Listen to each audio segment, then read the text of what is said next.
भोपाल से प्रस्तुत हैं प्रादेशिक समाचार। नमस्कार, समाचारों के साथ मैं जितेंद्र रघुवंशी। पहले मुख्य समाचार।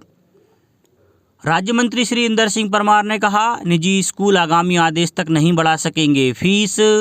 मंत्री श्री पटेल ने कहा, दिव्यांगजनों को पहचान पत्र देने में मध्य प्रदेश देश में प्रथम। नवनियुक्त राज्यपाल श्री मंगूभाई छगनभाई पटेल ने कार्यभार ग्रहण किया। और मुख्यमंत्री श्री शिवराज सिंह चौहान ने कहा, कोरोना की संभावित तीसरी लहर के प्रति सजग और सतर्क रहना जरूरी। अब समाचार विस्तार से। स्कूल शिक्षा और सामान्य प्रशासन राज्य मंत्री श्री इंदर सिंह परमार ने कहा है कि प्रदेश के गैर अनुदान प्राप्त अशासकीय विद्यालयों में पढ़ने वाले विद्यार्थियों के अभिभावकों या पालकों को शिक्षण शुल्क के अतिरिक्त अन्य कोई फीस आगामी आदेश तक नहीं जमा करनी होगी। इसके साथ ही कोई भी अशासकीय विद्यालय शैक्षणिक सत्र 2021-22 में आगामी आदेश तक कोई फीस वृद्धि नहीं कर सकेगा।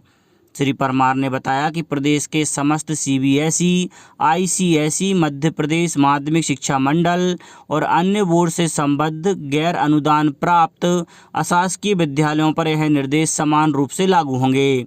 शैक्षणिक सत्र 2021-22 के लिए यदि किन्हीं अशासकीय विद्यालयों द्वारा फीस वृद्धि की गई है तो ऐसी वृद्धि के द्वारा एकत्र की गई फीस को संबंधित छात्रों की आगामी देय फीस से समायोजित किया जाएगा।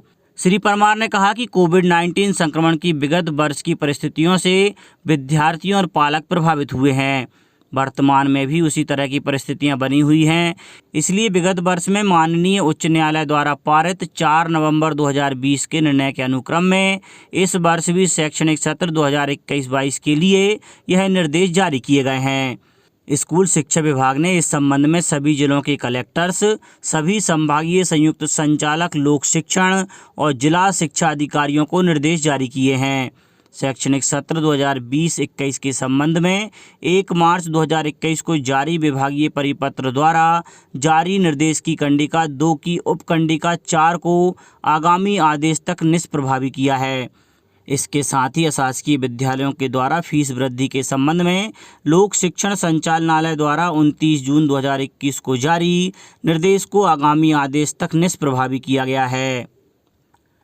प्रधानमंत्री नरेंद्र मोदी ने कल अपने मंत्रिमंडल में फेरबदल और विस्तार किया है। प्रधानमंत्री ने 36 नए मंत्रियों को परिषद में शामिल किया और 7 मौजूदा मंत्रियों को पदोन्नत किया। लोकसभा सांसद और पूर्व केंद्रीय आयुष, युवा मामले और खेल एवं अल्पसंख्यक मामलों के राज्य मंत्री किरेन रिजिजू को केंद्रीय कानून और न्याय मंत्री के रूप में शामिल किया गया है। श्री रिजिजू ने कहा कि कानून और न्याय मंत्री के रूप में कार्य करना मेरे लिए बहुत बड़ी जिम्मेदारी है। जनता की अपेक्षाओं को पूरा करना मेरी प्राथमिकता होगी। हम हमेशा पारदर्शी रहने की कोशिश करेंगे। इस बीच असम के पूर्व मुख्यमंत्री सर्बानंद सोनोवाल को आयुष मंत्रालय का प्रभार संभालने के अलावा नए पोर्ट और जहाजरानी मंत्री के रूप में शामिल किया गया है। इसके अलावा अनुराग सिंह ठाकुर को सूचना एवं प्रसारण मंत्री और युवा मामले और खेल मंत्री बनाया गया है।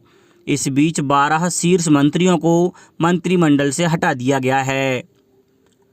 सामाजिक न्याय एवं निःशक्तजन कल्याण मंत्री श्री प्रेम सिंह पटेल ने कहा है कि मध्य प्रदेश दिव्यांगजनों को पहचान पत्र देने में देश में शीर्ष स्थान पर है।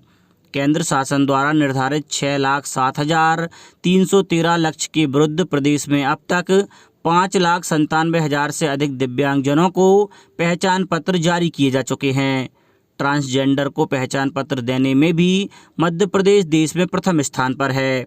देश में सर्वप्रथम 8 जनवरी 2021 को भोपाल कलेक्टर द्वारा ट्रांसजेंडर व्यक्तियों को प्रमाण पत्र जारी किए गए। श्री पटेल ने यह बात अपने प्रभार जिले बुरहानपुर में प्रथम प्रवास के दौरान 3 दिव्यांगजनों को परिचय एवं प्रमाण पत्र, 4 नवविवाहित जोड़ों को निःशक्त विवाह प्रमाण पत्र और मुख्यमंत्री शिक्षा प्रोत्साहन योजना के अंतर्गत दिव्यांग कुमारी हर्षाली को लैपटॉप और आर्थिक सहायता प्रदान करते हुए कही। श्री पटेल ने मुख्यमंत्री निःशक्तजन विवाह प्रोत्साहन योजना में प्रत्येक जोड़े को 2-2 लाख रुपए की राशि प्रदान की। विधायक श्रीमती सुमित्रा काशडेकर और पूर्व मंत्री श्रीमती अर्चना चिटनीस भी मौके पर उपस्थित थीं। श्री पटेल ने विभागीय और हितग्राही मूलक योजनाओं की प्रगति की भी समीक्षा की। उन्होंने जिला प्रशासन के प्रयासों की सराहना करते हुए कहा कि बेहतर प्रबंधन के परिणाम स्वरूप आज बुरहानपुर जिले में कोरोना पॉजिटिव केसों की संख्या 0 है। मुख्यमंत्री श्री शिवराज सिंह चौहान से कल मुख्यमंत्री निवास पर केंद्रीय आयुष मंत्रालय के सचिव तथा प्रख्यात आयुर्वेद चिकित्सक पद्मश्री डॉक्टर राजेश कोटेचा ने मुलाकात की। इस दौरान उन्होंने भारत सरकार के सहयोग से मध्य प्रदेश में आयुष विभाग के अंतर्गत किए जा रहे विभिन्न कार्यों की जानकारी दी। मुख्यमंत्री श्री चौहान ने कहा कि आत्मनिर्भर मध्य प्रदेश के लक्ष्य के अंतर्गत आयुष विभाग की कार्य योजना में प्रदेश में परंपरागत औषधियों एवं परंपरागत उपचार पद्धतियों का प्रयोग, 360 से अधिक नए Ayush health and wellness centre बनाए जाना, इंदौर और भोपाल में आयुष सुपर स्पेशलिटी अस्पतालों का निर्माण, प्रदेश के आयुर्वेदिक और यूनानी अस्पतालों का उन्नयन तथा आयुष दवाओं का अनुसंधान और विकास शामिल हैं। मध्य प्रदेश के नवनियुक्त राज्यपाल श्री मंगूभाई छगनभाई पटेल ने कल राजभवन में मध्य प्रदेश के राज्यपाल का कार्यभार ग्रहण किया। प्रदेश के उच्च न्यायालय के मुख्य न्यायाधीश श्री मोहम्मद रफीक ने उन्हें राज्यपाल पद की शपथ दिलाई।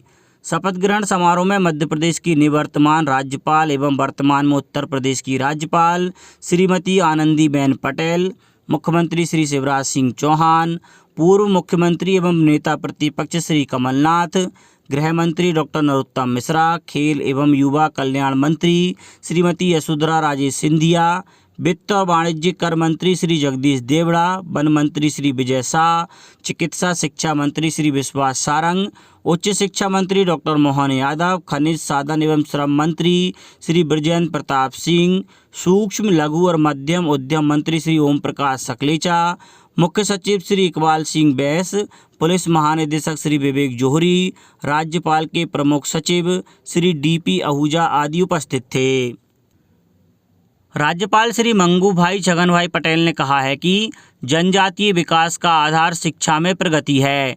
उन्होंने कहा कि जनजातीय क्षेत्र का होने और जनजातीय उत्थान के प्रयासों के कार्य अनुभव के आधार पर यह बात कह रहे हैं। उन्होंने कहा कि वंचित के उत्थान के प्रयासों में क्रियान्वयन का भाव महत्वपूर्ण होता है। आत्मीय भाव के साथ कार्य किया जाना महत्वपूर्ण है। राज्यपाल श्री पटेल कल पदभार ग्रहण करने के बाद सबसे पहले जनजातीय अनुसंधान एवं विकास संस्था पहुँचे और प्रदेश में जनजातीय उत्थान के प्रयासों, विकास और अनुसंधान के कार्यों की जानकारी प्राप्त की। इस अवसर पर राज्यपाल ने 3 पुस्तकों, गोंड पेंटिंग, मध्य प्रदेश की औषधीय वनस्पतियाँ और जनजातीय वाद्य का विमोचन किया।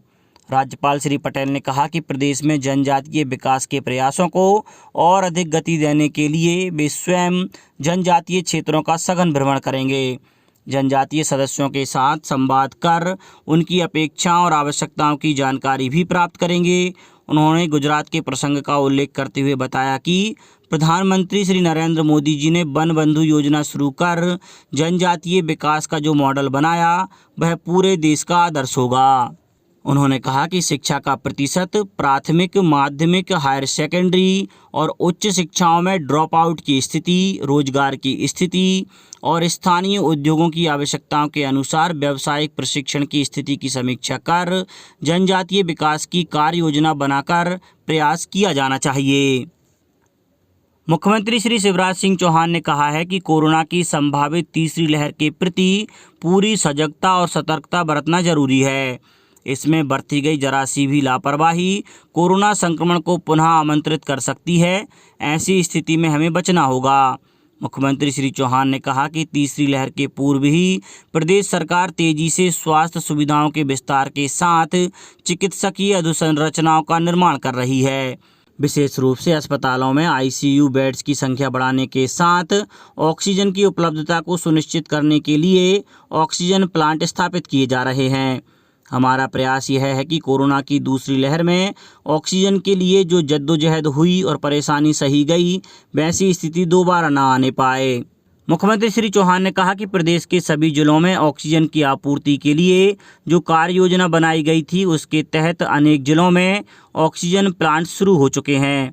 इस कार्य में शासन प्रशासन के साथ राष्ट्रीय स्तर की कंपनियों और प्रदेश के समाज सेवियों का बड़ा योगदान रहा है।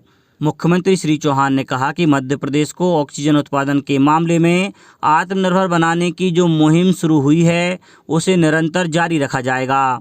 हमारी कोशिश यही होगी कि सभी अस्पतालों में मरीजों के उपचार के लिए ऑक्सीजन की उपलब्धता अस्पताल में ही सुनिश्चित हो। अंत में मुख्य समाचार एक बार फिर। राज्य मंत्री श्री इंदर सिंह परमार ने कहा, निजी स्कूल आगामी आदेश तक नहीं बढ़ा सकेंगे फीस। मंत्री श्री पटेल ने कहा, दिव्यांगजनों को पहचान पत्र देने में मध्य प्रदेश देश में प्रथम। नवनियुक्त राज्यपाल श्री मंगूभाई छगनभाई पटेल ने कार्यभार ग्रहण किया। और मुख्यमंत्री श्री शिवराज सिंह चौहान ने कहा, कोरोना की संभावित तीसरी लहर के प्रति सजग और सतर्क रहना जरूरी। इस बुलेटिन में इतना ही। घर पर रहिए, सुरक्षित रहिए और सुनते रहिए प्रादेशिक समाचार। नमस्कार।